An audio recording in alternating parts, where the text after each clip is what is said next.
Today on Network Africa, Gambian President Yaya Jammeh lashes out at international mediators, saying he will not be intimidated into stepping down from office.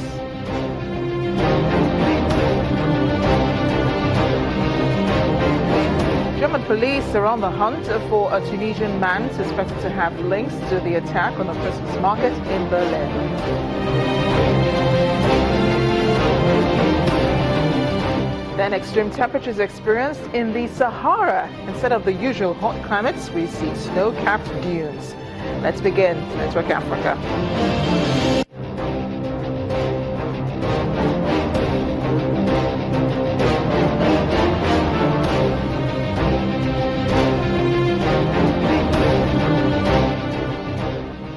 Hello everyone, welcome to the program. I am Amarachi Ubani.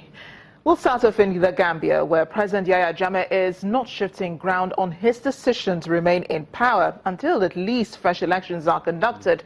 Mr. Jammeh has been of the opinion these past few days that there were many irregularities in the election, although he did not win. He sent out a warning to leaders mediating or intending to mediate in the political situation to steer clear, as he has no intentions of listening to them. Regional bloc ECOWAS has been imploring on the president to keep his promise of handing power.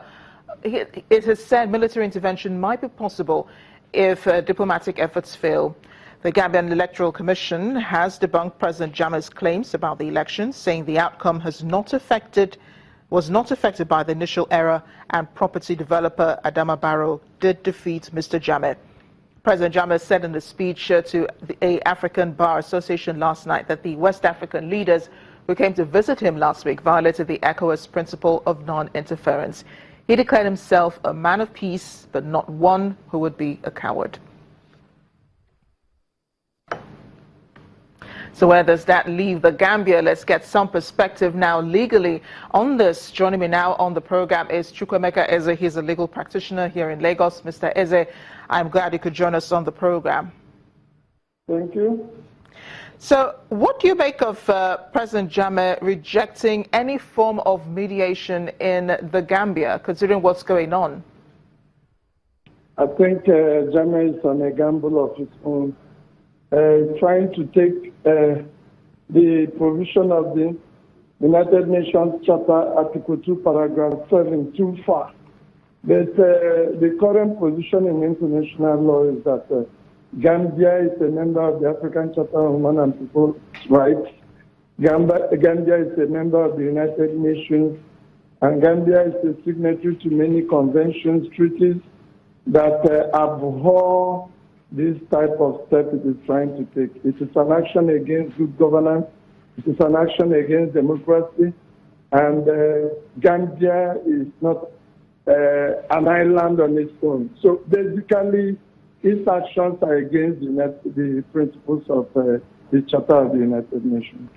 Understandably, Mr. Eze, he is pretty insistent that he will remain in power despite what's going on. So what legal avenues can the president-elect Adama Barrow seek in order to realize his mandate?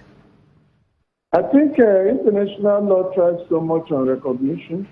If all the members of the United Nations will recognize Adama Barrow as the president of Gambia, then you know that the days of Yaya Jammeh will be numbered.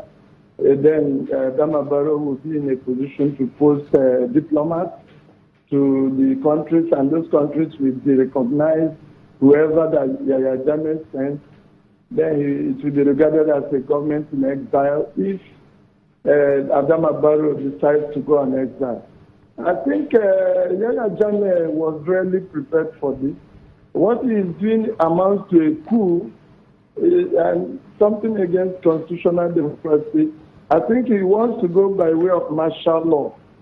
And if he continues this way at the end of the day, I know that the international community will not be keeping quiet.